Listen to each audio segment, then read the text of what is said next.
ওয়ালাইকুম ভিউয়ার্স, কেমন আছেন? আশা করি সবাই ভালো আছেন, আমিও ভালো আছি। নতুন একটা ভিডিওতে আপনাদের সবাইকে স্বাগতম। আমি যে ভিডিও কনটেন্ট গুলো তৈরি করি আসলে শুধুমাত্র আপনাদেরকে বোঝানোর উদ্দেশ্যে, শিখানোর উদ্দেশ্যেই মূলত এই ভিডিও কনটেন্ট গুলো তৈরি করে থাকি। ঠিক আছে? আমি কোনো অযথা ভিডিও কনটেন্ট তৈরি করি না বা অযথা কোনো কথা বলি না। যে কথাগুলো বলি সেই কথাগুলো সম্পূর্ণগুলোই আপনাদের কাজে যেন আসে বা আপনাদের বিভিন্ন সময় বিভিন্ন কাজ করতে যেয়ে এই কথাগুলো বা আমি যে কাজগুলো দেখাই এগুলো যেন কাজে লাগে। ঠিক আছে? অতএব ভিডিওটি স্কিপ করবেন না, কন্টিনিউ দেখবেন, তাহলে অনেকটা উপকার আসবে। তো এইখানে দেখুন আমার একটা সার্ভিসিং এর দোকান, আমার মোবাইল সার্ভিসিং এর দোকান। অথচ আমি দেখুন আমার রাং কয় রকম লাগছে দেখুন। এই যে একটা মোটা, এটা মোটা রাং। তারপর এটা হলো চিকন রাং। এরপরে আরো একটা চিকন, একই সেম, এই যে এটা হলো 0.8 mm, একই। আর একটা একবারে এই যে ন্যানোটা দেখুন। তো কথা হলো যে আমার একটা মোবাইল সার্ভিসিং এর দোকানে এই 4 রকম রাং লাগে কেন? আসলে তো আমি মোবাইল সার্ভিসিং করি না, আমি সব রকম কাজই কিন্তু করি।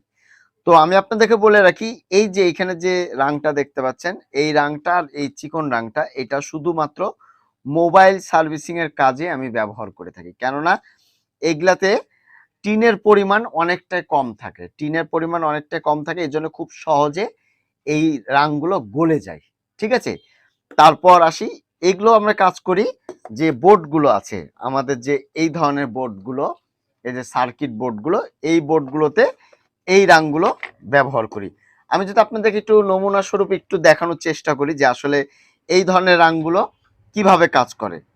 তো এই যে রাংটা দেখুন কত সুন্দর মোমের মতন কিন্তু গলে যাচ্ছে, দেখুন মোমের মতন কিন্তু প্রত্যেকটা রাঙই আমার কিন্তু মোমের মতন গলে যাবে। কেননা আমি যখন বাজারে রাং কিনি আমার 2 টাকা বেশি লাগুক, এই যে দেখুন, এই যে দেখুন, আপনারা বলেন যে সোল্ডারিং আয়রনে রাঙই গলে না, এই যে দেখুন গলে গেল। এই দুইটা রাং যেটা দেখালাম এর চেয়েও দ্রুত এই রাংটা গলে যাবে আরো। এটা দেখুন, দেখুন এই রাংটা কিন্তু আরো দ্রুত গলে যাবে, কেননা এই রাঙে সীসার পরিমাণ বেশি আছে এবং এই রাঙের সাথে এক ধরনের রজনও কিন্তু আছে। এই রজন থাকার কারণে এটা খুব দ্রুত গলে এবং খুব দ্রুত মোবাইলে আমাদের যে মাদারবোর্ড, এক এক মাদারবোর্ড কিন্তু এক এক রকম হয়ে থাকে। তো আমি আপনাদেরকে বলবো এই ইয়ারটাকে আগে দেখালে একটু দেখুন যে কত সুন্দর সোল্ডার হচ্ছে। এই যে দেখুন, এখন আপনাদেরকে বলবো যে আপনারা যদি এই ধরনের বোর্ডে কাজ করেন তাহলে 0.8 mm এই রাংটা নেবেন। এই রাংটার দাম নিবে 250 টাকা।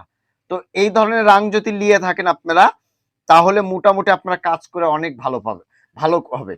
যেরকম আপনার এই জিনিসটা রাংটা ভালো থাকা লাগবে, আয়রনটাও ভালো থাকা লাগবে। যদি এই দুইটা যদি ভালো থাকে তাহলে আপনার হাতিয়ারই তো ইলেকট্রনিক্স এর কাজের এই দুইটা জিনিস। আর এটা যদি ঠিক না থাকে, আপনার যতই ভালো টেকনিশিয়ান হন, যত ভালো কাজ জানেন, আপনার সোল্ডারটা ঠিক মতন হবে না। আমি এখানে সোল্ডার করি, দেখুন কত সুন্দর কোম্পানি যে ফিনিশিং দিবে, আলহামদুলিল্লাহ সেম ওই একই ফিনিশিং দিব, আপনারাও পারবেন যদি আপনারা একটু ভালো মানের রাং কিনেন। অতএব দোকানে যখন যাবেন বলবেন ভালো মানের 0.8 mm রাংটা দেন, 250 টাকা দাম নিবে এবং ভালোটা বলবেন, বলবেন যে 2 টাকা বেশি লাগুক কিন্তু আমাকে ভালো রাংটাই দেন। আশা করি বিষয়টি বুঝেছেন। এখান থেকে আমরা যে বিষয়টা শিখছি সেটা হলো যে আমরা যখন সোল্ডার করব আমাদের রাংটা এবং সোল্ডারিং আয়রনটা দুটাই ভালো হওয়া লাগবে। অতএব আপনি যদি ভালো রাং কিনেন তাহলে আপনার কাজটাও ভালো হবে। বিষয়টি বুঝতে পেরেছেন এবং দোকানে যে এখনই যা বলুন যে আমাকে ভালো রাং দেন।